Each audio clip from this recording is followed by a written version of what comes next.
Welcome to the Skeptics Guide to Emergency Medicine. Meet 'em, greet 'em, treat 'em, and street 'em. Today's date is March 6, 2024, and I am your skeptical host, Ken Milne. This is an SGEM Xtra episode created from a lecture I gave for the Rural Ontario Medical Program, or ROMP, Ice Camp Retreat in Collingwood, Ontario last month. ROMP helps Ontario medical students and residents arrange core and elective rotations in rural Ontario. An old friend of mine, Dr. Matt Stefano, reached out and invited me to give a lecture to the PGY-3 Emergency Medicine residents. Matt said I could talk about anything, so I decided to create a new presentation called A Philosophy of Emergency Medicine. This lecture was inspired by the wonderful Professor Melanie Tresick-King. Melanie is a science educator from the United States and has this amazing website called Thinking is Power. I bought a t-shirt from her that says, "Be curious, be skeptical, and be humble." It's one of my favorite t-shirts. Such great wisdom from an amazing science communicator. Now, for the presentation at ROMP, I made a little friendly amendment to Melanie's 3 items, substituting that last piece of advice, be humble, which of course is very important, with be teachable for the audience of PGY-3 Emergency Medicine residents. To start the lecture off, I used a recent cultural reference, and I know people will be shocked to hear that it wasn't from the 1980s. It was from the TV show Ted Lasso. And in that show, he talks about be curious, not judgmental. And this was a great show that spoke about optimism and positivity, empathy, compassion, perseverance, resilience, humor, wit, leadership, team spirit, vulnerability, personal growth, inclusivity, respect, and so many other things. In fact, I think there's so many things in Ted Lasso that we need to do a special SGEM Xtra episode on the lessons we learned from Ted Lasso. Sort of like the one we did on Star Trek and how that made us better physicians, and then the one on Batman and Top Gun, how they made us better physicians. But let's get back to the 3 aspects of a philosophy of emergency medicine. The first one is be curious. One of my favorite scientists to quote is physicist Richard Feynman. He pointed out how important it is to not be frightened by not knowing things, and that it's okay to say, I don't know. And I find myself saying, I don't know, on almost every shift. Feynman also said, quote, the first principle is that you must not fool yourself, and you are the easiest person to fool. There are many things you don't learn in residency. This can make you feel frightened when starting out in practice.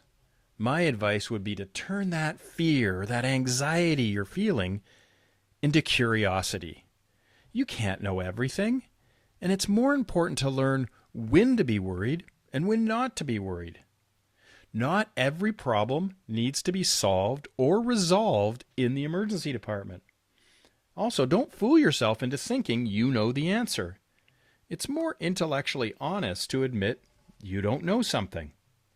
The discomfort that you'll feel of not knowing something will likely make you want to learn more and lead to you being a better physician. Now, we can go way back further in history to learn about curiosity. We can time travel back to ancient Greece. Diddly-doo, diddly-doo, diddly-doo. When Aristotle said, quote, be a free thinker and don't accept everything you hear as true. Be critical and evaluate what you believe in. Residents will be told many things by their supervisors and attending physicians during their training. Don't be lured or lulled into practicing eminence-based medicine. Just because someone in authority told you it was true does not make it true. Also, just because, we've always done it this way doesn't mean it's the best way to do it now or even then. Be a free thinker and don't believe everything you were told, hear, read, or see, especially on social media. Be curious. Evaluate claims. Ask for evidence. And don't just accept an assertion. Now, one of the most famous scientists in the world is Marie Curie. She said, quote, "Nothing in life is to be feared. It is only to be understood. People should not be afraid, but rather be curious and seek out the answers to questions." Marie was born in Poland, married to Pierre Curie, and co-discovered polonium, which apparently is approximately 400 times more radioactive than uranium. And polonium is named after where Marie was born, Poland. Marie is the first woman to win a Nobel Prize and the only person in the history of the world to be awarded not one, but 2 Nobel Prizes in 2 different fields of study. Even her daughter got a Nobel Prize in chemistry. Marie died at the age of 66 from aplastic anemia, likely due to radiation exposure. But she has this other great quote, which I really like. Marie was once asked, "What's it like to be married to a genius?" And her response, "I don't know. Ask my husband." Boom! Marie Curie. What a badass and a superhero of science. Now, speaking of superheroes of science, I need to mention Carl Sagan. He was arguably one of the most famous skeptics ever. This is the second important part of my EM philosophy, and that is be skeptical. He, in part, inspired this knowledge translation project you're listening to right now, the Skeptics Guide to Emergency Medicine, the SGEM. Probably one of the most famous quotes that Sagan said was, quote, "Extraordinary claims require extraordinary evidence."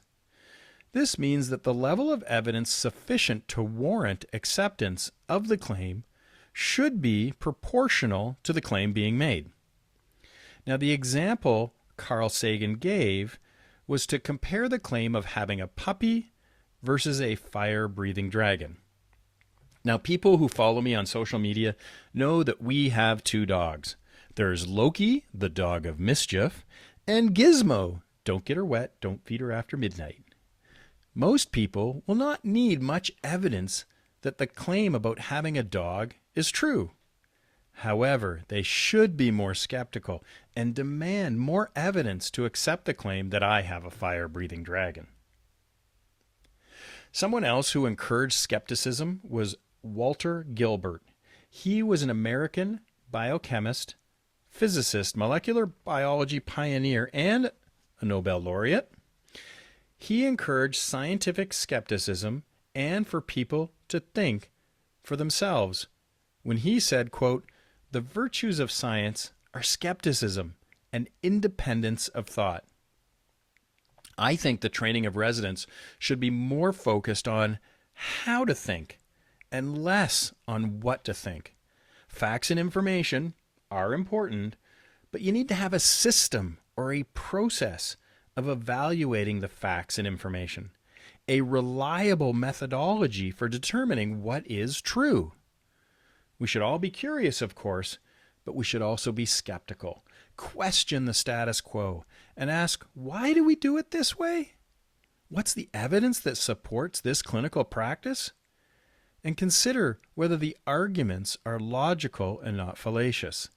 In other words, be skeptical. Now, Harriet Hall is another superstar of STEM, that's science, technology, engineering, and mathematics. She was an American family physician, U.S. Air Force flight surgeon, science communicator, and skeptic. Dr. Hall coined the term tooth fairy science to point out the flaws in pseudoscience research. She also said, quote, "For me, one of the greatest pleasures of skepticism is finding out I was wrong about something." I really like this quote because it addresses the part about being wrong as a skeptic. You will not always be right. At times, you will be wrong as a physician in your clinical practice. I've been wrong about things in my career. One thing that helped me is not to personally identify with my positions. This makes it easier to be wrong and not so painful an experience, but rather one of joy and discovery. It's an opportunity to learn and to be less wrong. And I want to know as many true things as possible and minimize the number of false things that I believe. So going through residency is the time to get into this habit of questioning what you believe. Look for the evidence. Ask why. This can prevent you from getting into the bad habit of doing something without evidence as an attending physician. Finally, an important point about skepticism from Miguel de Humano. Miguel was a Spanish novelist, poet, playwright, and philosopher. He said, quote, "The skeptic does not mean he who doubts, but he who investigates or researches, as opposed to he who asserts and thinks he has found." Often people mischaracterize skeptics as doubting everything, or even worse, denying everything.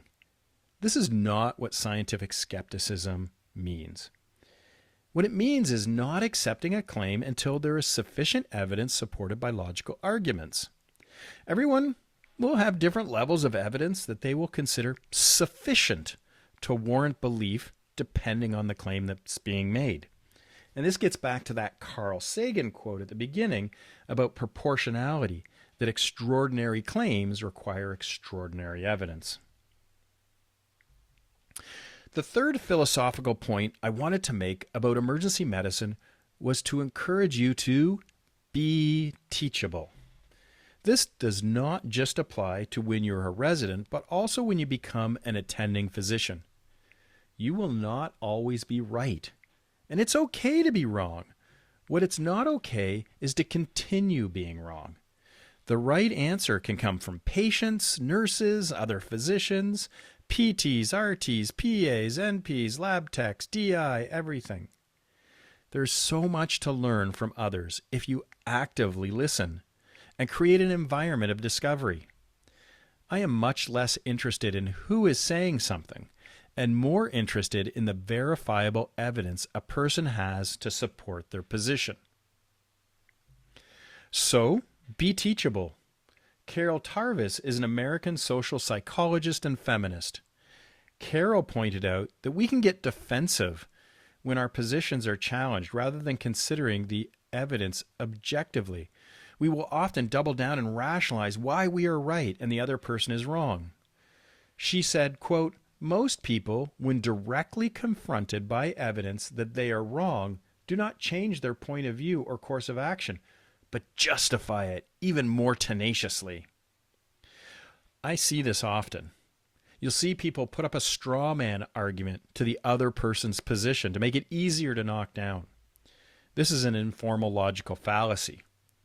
Rather than creating a straw man of somebody's argument, I would encourage people to steel woman the other person's position. This is where you make the strongest, most charitable characterization of the other person's argument. This is tough to do. It takes practice, but it can help test your own beliefs and discover that you might even be wrong. Carol also said, quote, "Even irrefutable evidence is rarely enough to pierce the mental armor of self-justification." I would suggest using these situations where you're presented with contradictory information to be teachable moments. They can represent an opportunity to learn and grow. Try to be flexible. All of my positions are tentative and subject to change. I'm not 100% certain of anything. Joseph Joubert was a French moralist and essayist. He is famous for saying, quote, "The aim of argument or discussion should not be victory, but progress. This speaks to the philosophy about being teachable. For me, discussions with other scientists, people, researchers, clinicians, patients, whatever, I'm not out to win an argument, but I'm rather there to learn and grow and share. We need to put our egos aside and always be willing to re-examine what we believe and why. Being intellectually honest means you're willing to consider contrary evidence and admit that you might be wrong. As Voltaire said, quote, "Uncertainty is an uncomfortable position, but certainty is an absurd one." And a final thought on being teachable by Adam Grant. Adam is an American science author and professor at the Wharton School of the University of Pennsylvania. Adam Grant said, quote, "A mark of an open mind is being more committed to your curiosity than your convictions." See, that gets back to the being curious part. You know, it's good to have an open mind, just not so open your brain falls out of your head, of course. Adam also said, quote, "The goal of learning is not to shield old views against new facts. It's to revise old views and incorporate new facts." Again, if you detach yourself from your beliefs and don't personally identify with your positions, it can make learning new things much easier and much less painful. So those were my three arguments the three things about a philosophy of emergency medicine. Be curious, be skeptical, and be teachable. Now, Hippocrates had three recommendations for a physician. He said, cure sometimes, treat often, comfort always. It's not possible to cure every patient we will see in the emergency department. Treatment may be available for many of them. However, comfort should be offered to all of them. But wait, one more thing. I don't want to end there because there's one more super important thing that you should consider as part of your EM philosophy. This is something I learned from my kindness mentor, Dr. Brian Goldman. Brian is the host of the amazing CBC show, White Coat, Black Art, and has authored several great books. One of the best books he wrote was called The Power of Kindness: Why Empathy is Essential in Everyday Life. So I really want to highlight this. One more thing for a philosophy of emergency medicine. Be kind. Why should you be kind to people? Because we only know a thin slice of a patient's life. Who are we to judge their lives? In a world where you can be anything, be kind. We've just gone through this global pandemic. Burnout is super high. Moral injury is real. And we really do need to be kinder to each other and to ourselves. So this is a talk about philosophy. So here's a quote from Spinoza about not judging others. Quote, "I have made a ceaseless effort not to ridicule, not to bewail, not to scorn human actions, but to understand them." And this gets back to the very first idea from Ted Lasso about being more curious and less judgmental. And another superhero is Amelia Earhart. She was an American aviation pioneer and the first female aviator to fly solo across the Atlantic Ocean. She said, quote, "A single act of kindness throws out roots in all directions, and the roots spring up and make new trees." I really like this quote because it speaks to how contagious or infectious kindness can be. Think of a time when someone was kind to you. How did the rest of your day go? I bet it was better. You have the opportunity to do that with every patient you see in the emergency department by being kind to them and making their day a little better. Does anybody really want to be in the emergency department for a non-urgent problem or be so sick or injured they have to be in the emergency department? Remember, they are having a worse day than you. So try to make their day a little better with a little kindness. And to really end the presentation this time, I have another philosopher, Aldous Huxley. He said, quote, "It's a little embarrassing that after 45 years of research and study, the best advice I can give to people is to be a little kinder to each other." I've been doing research for 40 years now, and I can personally identify with this quote. In all those decades of doing science and looking for the, quote, truth, defined as the best point estimate of an observed effect size with a confidence interval around the point estimate, I've discovered what's truly important is to be kinder to each other and to ourselves. And that's it. That's the end of my talk on a philosophy of emergency medicine. I'm very grateful to the staff of ROMP for putting on the conference, to my friend Matt Stefano for inviting me to speak, to the PGY-3 EM residents for listening to the talk, and of course to Professor Melanie Tresick-King from Thinking is Power, who inspired the talk. The SGEM will be back next episode doing a structured critical appraisal of a recent publication, trying to cut that knowledge translation window down from over 10 years to less than 1 year, using the power of social media, so patients get the best care based on the best evidence. And remember, be skeptical of anything you learn, even if you heard it on the Skeptics Guide to Emergency Medicine.